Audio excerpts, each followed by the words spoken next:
Hello, everybody. I'm Dr. Deanna Minich. Welcome to this continued Thought Leader series that the American Nutrition Association is putting together for you so that you stay informed as to what's happening with the COVID-19 pandemic.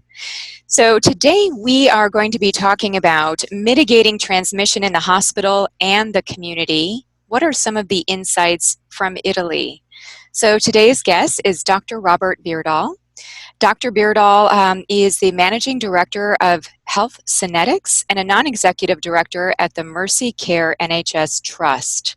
He has an extensive medical and leadership background with over 25 years of experience in clinical preventative medicine and population health management, as well as health informatics and analytics, clinical transformation, and quality improvement. Previously, Dr. Beardall was the VP of Clinical Strategy and Chief Medical Officer at Nant Health and served as the personal physician to the two successive chairmen of the Joint Chiefs of Staff, Admiral William Crowe Jr. and General Colin Powell. Dr. Beardall received his medical degree from the Medical University of South Carolina and a Master's of Public Health from Johns Hopkins University. So welcome, Dr. Beardall. Glad to have you here. Thank you, Deanna. So we were talking a little bit before we went live. Before we get into all of my questions for you as it relates to informatics and what can we do in the way of prevention, since that's so much of your focus, how has the pandemic affected your life personally? What types of changes have you seen just for yourself in the past 2 months or so? Well, I was suspicious that we were going to have a pandemic back in January. So I notified the clients that I have that I thought it was coming, that it would be global. And I began to make preparations for personal preparations for myself, my children, and also began to think about, all right, what am I going to do? Where am I going to be? And how can I help? So, and that eventually led me to Northern Italy.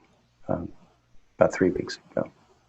Right, and you mentioned that you're in Northern Italy right now and will be there for probably the next month and a half or so. Can I ask, what gave you the inclination to be thinking that this would become a pandemic back in January? What were you seeing? What were you monitoring? How did you know? Well, there were a few data points, if you will. The Chinese announced at the end of January, around the 23rd of January, that they were sure that people that were still in incubation were infectious. So these are people without symptoms. That's what incubation means, and they were contagious. So obviously, if you're without symptoms, you're not coughing or sneezing. You're just going about your day-to-day activities. And I had known previously that with other coronaviruses, they're airborne. So that raised a level of suspicion for me. And then there was a case, a woman from Shanghai flew to Munich. She infected some people in after some office meetings. And about a week after that, there was what they call a super spreader, but somebody that was based south of London who had been in a business meeting in Singapore, came back from that, went skiing with his family in Austria. They became infected. And it was reported that he infected 11 different people, but he was asymptomatic. Again, no coughing, no sneezing. So if you step back and just think logically, use a little bit of common sense, and knowing that both in past coronavirus outbreaks, both MERS and SARS, those are they're droplet spread, but they're also airborne. And virtually all of the coronaviruses that exist in animals are airborne. So my ex-wife is a veterinarian, and we'd had conversations about why do they ventilate cow sheds, and it's because of bovine coronavirus. So it's not a huge leap to draw the conclusion that it's airborne. And I'm actually amazed that the policymakers, CDC, WHO, haven't deviated from their current dogma, which I think is a huge mistake. Mm-hmm. So maybe talk a little bit more about the fact that it is airborne, because there have been recommendations that have changed over the course of these weeks, whether or not we should wear a mask, how long does this particular SARS-CoV-2 live on surfaces, just even studies of looking at people speaking and the spray that can happen there. So what do we need to know about its airborne transmission from a way of thinking about how this impacts our personal lives on a practical level? Well, if you saw there was a research video that was done looking at a laser illumination of what they call microdroplets. The reason that that's really, really important, and both for how we behave, but also the mitigation measures that we can put into place, is the droplets don't go very far and they land on the ground pretty quickly. These can stay in the air for hours and stay viable. So what we need to do is treat the air differently. So masks are very, very helpful, but it needs to be a mask that's capable of stopping viral particles. And it also needs to fit very, very well. There's been studies that have been done looking at the various types of face masks. And if the face mask does not fit very well around the face, it's not terribly effective because the air goes right past it, carrying the viruses. So the right kind of masks that fit well. And then the other opportunity is to increase the ventilation in rooms so that the little cloud, the particles move away. And if you watch that video, they actually demonstrated with a little bit of breeze, the particles go away. Yeah. So ventilation is really, really important. And then for places that are difficult to ventilate, a lot of hospital rooms that have patients on either a nasal cannula for oxygen supplementation or an oxygen mask, some of those rooms may not have windows that you can open. So an air purifier that can go down to about 100 nanometers would be very, very prudent to use. But my concern is they're not addressing any of that because the dogma is it's droplet. Right.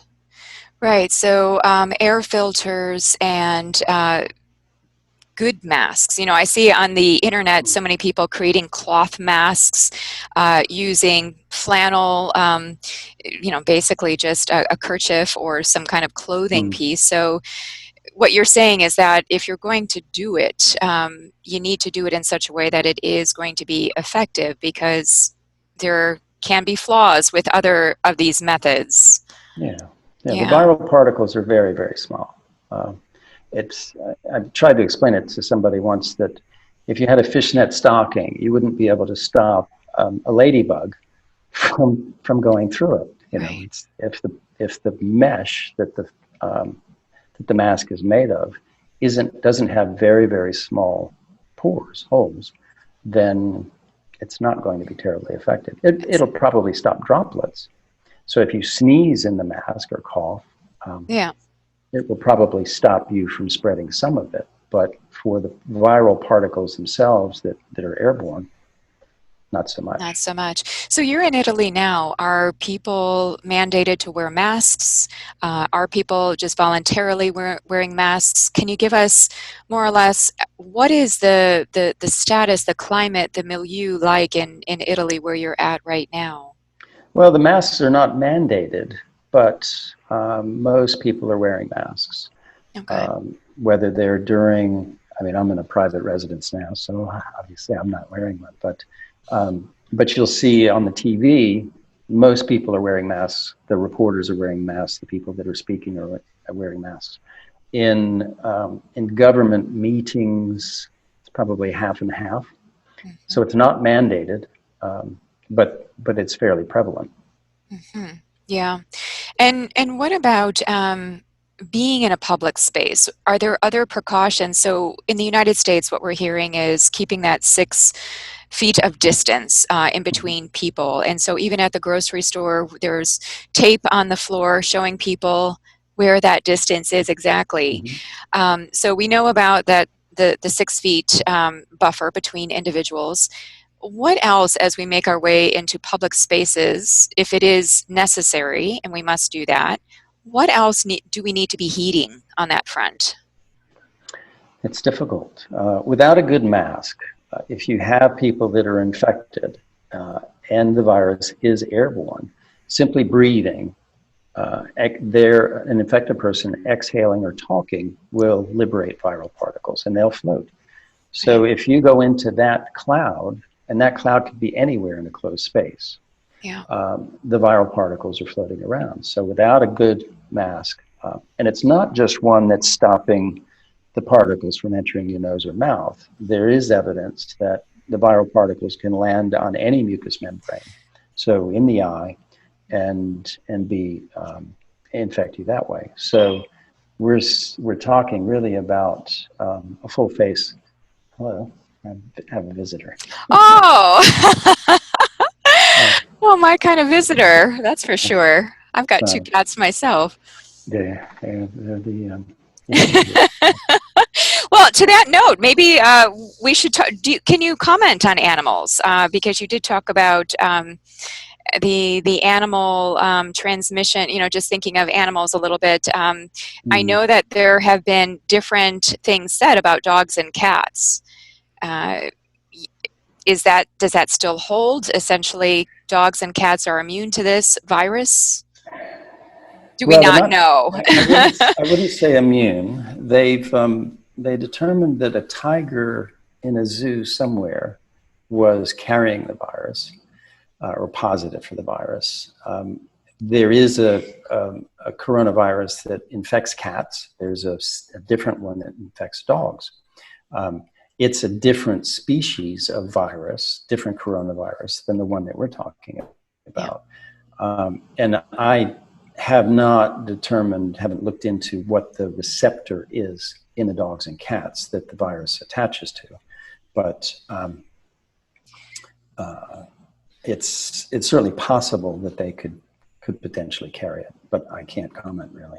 Yeah, and I think that, again, people have been very concerned about animals, and even these types of questions of, if I pet my dog and I'm infected and somebody else goes to pet the dog and they're not infected, will they become infected in that I think that there's just so much we don't know. Yeah. And so it's just best to play it safe in as much as we can. I'm curious about, based on what you know about the United States and what the precautions that have been given are, how do things vary between Italy, which is now, I would say, over the bell curve and, just not exhibiting as many cases and not really in that same peak that the United States is. But what do you see as a difference in the countries and the different precautions that have been given? Do you see that there's room for improvement? Can we learn something from what was done in Italy, either on the positive or on the negative? Well, I think each country can learn from others. While we're in a global pandemic, each area has a local epidemic, and those vary. Even in the U.S., as you know from Washington State, you all had an issue that developed and evolved very quickly. Your government responded much more quickly than other places in the U.S. Some states have been very aggressive. Other states have been less aggressive in terms of social distancing, et cetera. And those differences will create a different local epidemic and a different timeline. So Italy has passed its peak probably, but there's still quite a bit of pathology out there. I mentioned to you before we started the recording that 96 doctors have died here. I've been here 3 weeks. When I first got here, that number was 26. Oh. So there's still quite a bit of mortality going on. And one of the things that also reaffirms for me that it is indeed airborne is that these doctors, particularly the ones that were infected after the first 2 weeks of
necessarily contributing one way or the other. It's probably somewhat protective, but they have a fair number of people with type 2 diabetes, some obesity, although the Italians don't tend to have as much obesity. And that's another thing that I could have mentioned earlier. Fat cells, we know, produce leptin. Leptin bumps up our baseline inflammation level, which again, in combination with a number of other things, can help people reach that tipping point more quickly from a severe condition standpoint. My physician colleague that I'm staying with, he's told me through conversations that we've had in Italian with his colleagues that quite a number of the people in ICU here, a large proportion of them are obese or overweight. Does the demographic of age also play into mortality? So one of the things that was proposed, and I remember reading about, is that in Italy, the population demographics are skewed towards 50 plus. And so could that also be connected to increased rates of mortality that you've seen? Sure. Yeah. The Italians have, I think it's the second oldest population on the planet. Okay. Japanese are the oldest. So, and there's some indication that the virus can infect our cells more quickly because of a molecule called fusin, which is on the surface of the cells. And the older we are, the more we have of that molecule. So that's one of the reasons why the elderly seem to be more susceptible. Yeah, and I've been hearing things about melatonin, NLRP3, and the inflammasome, and just, ACE2 receptors. It feels like there's so much molecularly to understand, and I feel like day by day we're all getting to know a little bit more and more about this virus. I would say in our closing minutes, I've been asking this of some other people I've been talking with. If you were to look out in 6 to 8 months, and knowing what you know about medicine, about public health, about your experiences in the United States as well as in Italy, how will SARS-CoV-2 and the COVID-19, just the whole pandemic, how will this change our lives going forward? I hear many people say, when are we going back to normal? I don't think we're going back to normal. I don't even know what normal is anymore. So I would ask you, being an expert in the field and witnessing the epidemiology of pandemics and how these things transpire, how will our lives change? What do you foresee in perhaps the next 6 to 8 months? Do we see a reinfection? Is there a vaccine? Are there different therapies? How is our communication change, our technology change? Will people in Italy be greeting each other differently? Instead of 3 kisses on the cheek, will there be, to what level will we go as it relates to these changes? I'm curious to get your insight because you've seen this numerous times. Well, the evidence about having an immunization ready and deployed, we're probably looking at 18 months at least, right? Because we have billions of people to immunize. We don't know yet if we'll have long-term immunity from people that have been exposed or infected. That remains to be seen. We know from a number of the coronaviruses in animals that there can be immunity. There can also be a chronic carrier state. There can also be reinfection, depending on the immunoglobulin levels that are achieved by that particular animal. So in terms of what to expect, we won't have herd immunity anytime soon, which means that if we, and it's likely that we will come out of the lockdown phase, it's exceedingly likely that 2-3 months later we'll have another peak. It would be illogical to think otherwise, because the proportion of our populations that are exposed is still relatively low. We don't know. I can't answer that. Some people are saying, well, there's a huge number of people that have been infected that are just asymptomatic. But what we don't know is, okay, have they attained immunity. Mm-hmm. So I think we're looking at probably at least another year and a half when we have to behave differently. And what I would hope people take to heart is that this is particularly the government and decision makers, we need good quality masks for most of the people on the planet. And we need that very quickly.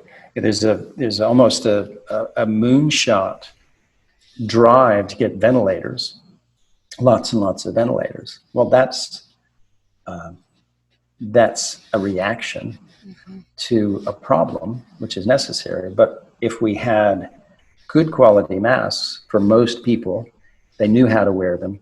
If ventilation was done in public spaces at a very high level so that viral load was dissipated, we could begin to do real prevention. And then there's the other things that we know we can and should do to reduce baseline inflammation levels. That's diet, that's exercise, all the lifestyle things that we know we should be doing. In terms of therapeutics, there's lots of political wrangling going on about what we should do, but it's very clear from the data here that the quinolone, hydroxyquinolone, the malaria drug, with azithromycin, are very, very effective if started early. If somebody is sick in an ICU, it doesn't help so much. The other thing that's pretty clear, and it begs perhaps changing the name, what we're seeing in the CTs of chest, of lungs, looks like pneumonia, but the evidence is pretty clear that it's more of a vasculitis and that there are small pulmonary emboli causing that pattern that we're seeing in the lungs, and damage from the virus liberating iron from our hemoglobin molecules. That iron is toxic, and it ends up in the lungs and it makes them look bad. But the problem that people are having is when that disassociation occurs, their red cells are not carrying oxygen anymore because the hemoglobin's disrupted. So the therapies need to be thought of very, very differently than current dogma. And then there's the issue of how do we produce lots and lots of these drugs, and teach people how to do things differently. Yes, very well said. So it's ever evolving, and I really want to thank you for the level of service that you've been providing to so many different groups, and then going over to Italy and providing, again, the wealth of knowledge that you have and experience from dealing with these epidemics and pandemics. So thank you again for sharing your wisdom, sharing your time. It's really I think for me, the takeaway is focus on the airborne quality of the virus and focus on prevention. And you gave us a number of different ways that we can do that. I mean, I even think about air filters in people's homes. And so it'd be nice for us to have resources where people know which types of air filters to even have within their home or at the hospital. These types of things. Air is insidious. It's very difficult to control. And so we can only do our best. So thank you, Dr. Beardall. This has been really wonderful, and I thank you for sharing what you know and potentially what's to come. Sure, Deanna. My pleasure. I just want to close by saying that the American Nutrition Association is the professional home for the science and the practice of personalized nutrition. If you're enjoying this interview series, you can find all the recordings on their website and get more great content by becoming a member of the American Nutrition Association. Learn more at theana.org. Thanks so much, everyone.